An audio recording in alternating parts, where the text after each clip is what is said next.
Hello, I'm Stuart Harrington, and welcome to the Essentials of Algebra 1. This is now Module 3 of our series, and the topic for this module is the domain and range of linear functions. We have all kinds of examples of functions in our world. Perhaps the most meaningful to you would be the world of video gaming. When you play games on your computer or on some sort of gaming device, you have a specific set of keystrokes that you use to create certain behaviors or certain actions in that game. You expect, as the player of the game, that every time you enter a specific keystroke, there's going to be a certain action that occurs. If you need your character to run and you know that that keystroke is Control R, every time you hit Control R, you expect and have faith that that character is going to run. If you want it to run left, you hit Control R and hit the left arrow key. If you connect with those particular keystrokes, you expect that character every time you play to run and run left.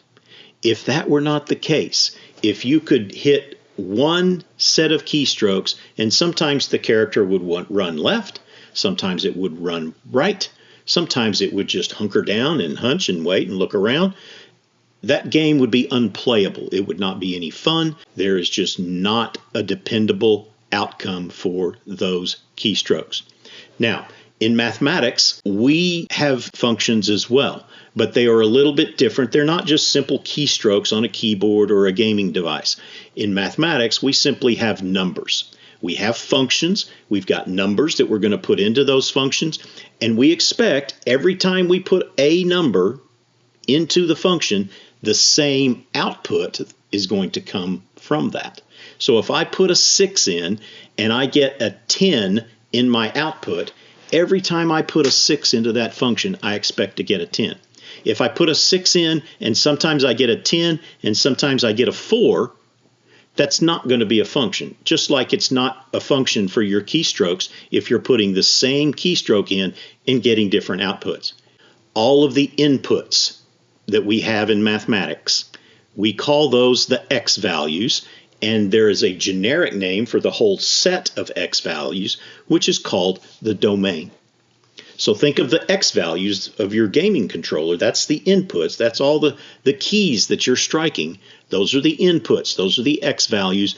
Those are all part of the domain. If you have a sophisticated game, your domain is going to be large. There's lots of keystrokes, lots of keystroke combinations, and it's just difficult to learn and difficult to play. The set of all outputs, we call them in mathematics the y values. Those have a special name also, and those are called the range. The range is the set, the collective set of all of the outputs. If you're playing a game that is a very sophisticated game and has lots of different things that you can do, those are generally the most fun. They have a lot of outputs. So lots of domain, lots of range generally make for a game that's very entertaining and challenging to learn. It's challenging to play and challenging to compete. Let's take a deeper dive into this for mathematics. Here you see the objectives for today. We've got 3 of them. We're going to learn to identify the domain and range of mathematical functions. We're going to have discrete functions, and we're going to have continuous functions that we'll do that with. Different types of functions, discrete, continuous, and each of those have domain and ranges associated with them. The third is to represent that set of domain values and the set of range values using appropriate notation. And we're going to be talking today specifically about set notation. There's clearly a lot of vocabulary that we perhaps need to get caught up on and make sure that we're clear on our understanding of the meanings of those words. So let's take a look specifically at those right now. What you have first in terms of your vocabulary is going to be this term domain and range. Now we have already been discussing these I know what the domain is. That should be all of the input that we have in our function. The range, those are going to be all of the outputs. Keep linking back to your gaming understanding. Input, that's the keystrokes. Output, that's the behavior you see on the screen. What you see on the screen is going to be the range. What your keystrokes are will be the domain. Now, what does that mean in terms of graphing? Well, let's take a look at a graph and see if we can understand what that means. Oh, before we do that, let's take another peek at a couple of other words here. Look at these two terms, the term continuous and discrete. These represent different types of graphs. I can explain to you what they mean, but it's going to be better if I show you. So let's take a look at some graphs. Look here at this image of this graph. We need to first of all review just a little bit about graphing and make sure that we're all remembering how we graph. These are just 5 points on the graph. And if I were to ask you what is the name of each of these points, hopefully you would be able to tell me the name of point A, the name of point C, and the name of point D. Can you do that? Take a look at points A, C, and D, hit pause on your video player, and see if you can name those points. After you've named them, hit the resume key and see how you did. Let's see how you did. The first thing you're going to need to remember is that this x-axis is right there. The axis that goes straight up, that's called the y-axis. And hopefully you remembered that every point is a coordinate. It has basically two parts to its name. It has an x-coordinate and a y-coordinate. So point A, the x-coordinate is right here. So 3 goes in the x position, and how high does it go? It goes up to 9 on the y-axis. So that is the point 3, 9. Point C, we start here at the origin, go over to 5 and up 5. 5, 5 is the name of point C. Point D is way down here at the bottom. We start at the origin and go over to 7, so that puts me there. Now, that already locates me on the point. I don't have to go up at all, so that y value is 0. If you got all 3 of those correct, then you have a pretty good understanding of how to look at a point and determine its name. Now, a couple of other very quick questions. What if I give you the point 6, 3? Can you find the point 6, 3? You're going to start here at the origin. You're going to go to 6, and then you're going to go up to 3, and right there is going to be that point, 6, 3. What if I give you the point 0, 7? Where is that located? I start at the origin. I don't go to the right at all because the first coordinate is 0, but I just need to go up 7. So that point is going to be located right here, actually on the y-axis. Now, if you are able to complete those 5 points accurately, then you will have a good understanding of what we're going to do next. Let's look at these 5 points that we have identified. What are the x-coordinates of those 5 points? Let's take a look at the ones we labeled here. We have a 3 on point A. We have a 5 on point C. We have a 7 on point D. And for the 2 points that I just named for you and asked you to find them, those have x values of 6 and 0. That is the set of x values. What is the name we give to the set of all the x values? That is the domain. Good. The domain is the set of all x values. So how would I write that? I would put a bracket. Bracket's a little bit different from a parentheses. Put a bracket, and then we would put these numbers in numerical order. So we're going to begin with the 0. We'll have a 3, 5, 6, 7. That is the set of x values. That is the domain of the points we've been working with. Now what about the range? Range is going to be the set of all the y values. What were those y values? We had 9 for point A, 5 for point C, 0 for point D, 3 and 7 for the points that I gave you. So let's put that in order, put that in set notation. All right, let me zoom this up here just a little bit so that you can see. There we go. We've got 9, 5, 0, 3, and 7. We're going to put those in set notation, which means we're going to use our bracket.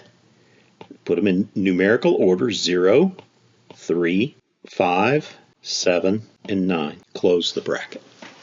That is the set of all the y values. That is the range of the 5 points we have been working with. Now that we've had a little bit of practice remembering what x and y coordinates are and learning how to look at a set of points and determining which ones are the x values and which ones are the y values, we can take another look at another graph and do a little bit more work with that. Here is a new graph. This is a graph of a function. A graph, friends, is simply a picture. A lot of folks try to make graphs this big, difficult, scary thing. It's just a picture. And if you know what to look for, it's very easy to read. Some people think graphs are boring, and I might not disagree with you. The fact that they're boring might be a good thing, because boring generally means it's not real difficult to do.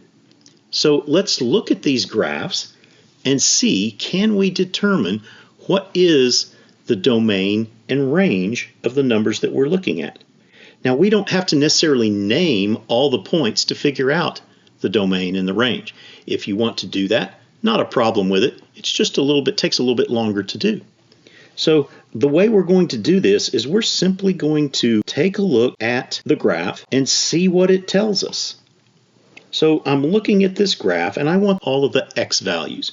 Well, remember that our x values are these guys down here, and our y values are the ones that go up. So if I go in and I want to look at the domain, I'm looking for all the x values. So I'm going to take a peek at all of these points and see if I can figure out what the x values are. Right here, this point has an x value of 3. The next one right here has an x value of 4. The next point we have has an x value of 6, and I'm simply just coming straight down the line. The next point has a value of 7 for the x, and the last point has a value of 8. So if I'm asked, write the set of the domain for this function, I'm simply going to write this. I'm going to have a bracket. I'm going to have 3, 4, 6, 7, and 8. That's my domain. Not difficult at all. Now we're going to figure out the range. Brackets, and we're going to look for the y values. We're going to do the exact same process, but now we're going to go look at the y-axis. So I've got this point way down here. Let's go ahead and start with the first one. Going straight across, I've got a 2. The next point going straight across is a 4. The next point going straight across is an 8. Next point straight across is a 10. And the last point going straight across is a 12. Think of it as sort of almost like the shadow. If we had a flashlight way over here on the far right and shone that light across, this dot right here would block off the 12, because that's the y value that's associated with it. So if I come down here to write the numbers that are in the domain, I'm going to just take a look at these y values and put them in order. First one's going to be 2, the second one's going to be 4, followed by 8, followed by 10, and finally 12. That's the range. If you're able to understand that, then everything's good for you. You've got a good understanding of the domain and range of this function. Let's bring out at this time these two vocabulary words right here. Continuous and discrete. We kind of uncovered them a little while ago, And let's talk about them now in terms of what they mean.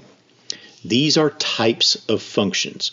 Continuous functions and discrete functions are very clearly distinguishable when you just look at a graph. The graph that we're looking at right now is a discrete function. Why is it discrete? It's because it has specific points in it. What's the difference between discrete and continuous?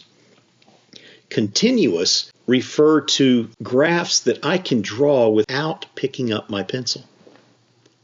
What do you mean by that, Mr. Harrington? Well, take a look at this green graph right here. I'm going to draw a little curve, and it's going to go up like that. I drew that curve without ever lifting my pencil from the paper. That is why that is called a continuous function. It is all of the numbers. It's all of the x values between here and here. It's all of the y values between here and here. Discrete functions are simply pieces, individual little points. They are not continuous. I cannot draw this graph, these red points in this graph, without picking up my pencil time and time again. Discrete means they are specific points. Continuous means it is just a flowing line. Got the difference? Good. Let's carry on and take a look at another graph and work some more problems together. All right, here's our next graph. Do you see the difference between this picture and the pictures we were looking at previously? The pictures we looked at previously had a bunch of dots on the grid. Those were discrete graphs. Those were discrete functions because they were specific dots. We didn't have a continuous line. Look at what we've got here. We've got a continuous line. Look at line A. I can take my pencil, put it down on the paper right here, draw all the way up here without picking up the pencil. I could draw the entire graph continuously instead of having to make discrete points along the way. Same situation with line B. I can put my pencil here at the beginning of line B, draw all the way down to where it ends right here, and draw the entire graph without ever lifting up my pencil. That is a continuous function. Now we also, with these continuous functions, we also need to be able to write the domain and range. But we clearly can't write every single number between 2 and 12, for example. 2, 2.1, 2.2. I've already left out a whole bunch because there's numbers in between there. The whole situation about the domain and range is a bit muddled when you get into continuous. So we can't go in like we did with the discrete graphs and just put some brackets and just write the numbers down. We have to have another type of notation for the domain and range. So watch how I do this particular problem. We're going to look at line A first of all. Line A. I want to know what is the domain of line A. The domain of line A is where line A, it's the shadow that line A throws on the x-axis. So if I look at line A, it starts and comes all the way down here to 2. It starts at 2. And this one on this side comes all the way down to 11. So the domain starts with 2 and ends with 11. And it has all these numbers in between. Now we've already talked about we can't use set notation, which means brackets and specific numbers, but we can use inequalities to write this. Oh, inequalities. They're not that complicated. Remember, the domain is the set of all the x's. So we're going to write x down. Now, where are my x's in this graph? X could be 2. So we're going to write a 2 right here because that's the low end of the domain. And over here, we've got the high end of the domain. That's the 11. And so that means x could be as low as 2 and it could be as large as 11. So x has to be in between and including 2 and 11. And this is how we write that using inequalities. Now let's take a peek at the range. What about the range of line A? Well, remember the range is associated with the y values, so it's going to be the shadow that the line casts on the y-axis. So here we go. Straight across to the y-axis, there's the 4. Straight across from here, all the way across to 9. The smaller number is 4. The larger number is 9. And that means y could be as small or equal to 4, or it could be all the way up to 9. So we use it that way. It reads 4 is less than or equal to y, less than or equal to 9.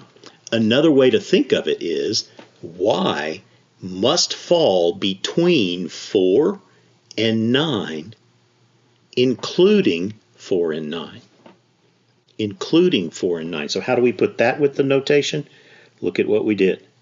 We put the or equal to part of the symbol. The or equal to. That means it includes the 2 endpoints. Same thing with the domain. X could be between 2 and 11, but it could include 2 and 11, so we put the little or equal to symbols right there. So looking at this graph again, there's the domain and there's the range for line A. Now what I'd like for you to do is hit the pause button and see if you can do the domain and range for line B. If you can at least think about it. If you're struggling getting to write it down, that's okay. We'll figure that out. Hit the pause button, see if you can figure that out, and then hit resume, and we'll work it through together. Welcome back. While you were working, I erased all of the work that we had done for line A so that we can focus solely on line B now.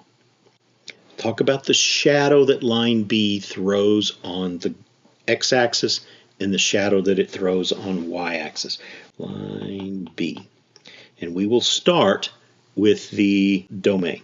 Now, this is a continuous function, so we're going to have to use the inequalities. We need to look at the shadow that line B throws on the x-axis. If I'm looking at this, the domain for line B comes straight down here to the 2, and then here comes straight down to the 7. Now something we need to notice, look very closely. Do you see a difference in the line B and the line A? Line B has this open circle thing going on right there. What does that mean? Think back to your number line graphing. What did the open circle mean? The open circle meant that number was not included in the graph. If it's a closed circle, like we have here on this end of line B and on both ends of line A, that means that point is included. But the open circle, not included. So what does that mean on our work here? Our shadow is cast. Our numbers for the domain are 2, x in the middle, and 7. 2 is included. It's got that closed circle. So we're going to use the less than or equal to sign like we've done before. But the 7 is not included. That sunshine, if we're looking at the shade, would come right through that hole. And it would come straight down to 7, but it's not going to shade 7. So 7 is still going to be our bookend, but it's not going to be included in the set. It's not going to be included in the domain. Consequently, we'll simply put a less than symbol there. So if the number is included, less than or equal to, greater than or equal to is the symbol you would use. If the number is not included, then you'll simply use less than or greater than. So the domain is all of these numbers between 2 and 7 and including 2 only. What about the range? The range, we're going to look at the shadow going to the y-axis. Coming over here, there's a 10. Coming over this way, we've got an 8. So the range for line B, these are the y values. What's the lowest number we've got? That's the number 8. And what's the biggest number we've got? 10. Now we need to look. Is 8 included or is it not included? The 8 is not included because of the open circle. So we're going to have a less than symbol there. The 10 is included, so it's going to be less than or equal to for that symbol. So the range is all of the y values between 8 and 10, including 10, as we have done. All right, here is a new graph. I would like for you to take a try at looking at line F and line G. Line F and line G are continuous functions. I want you to pause the video and I want you to write the domain and range for line F and for line G.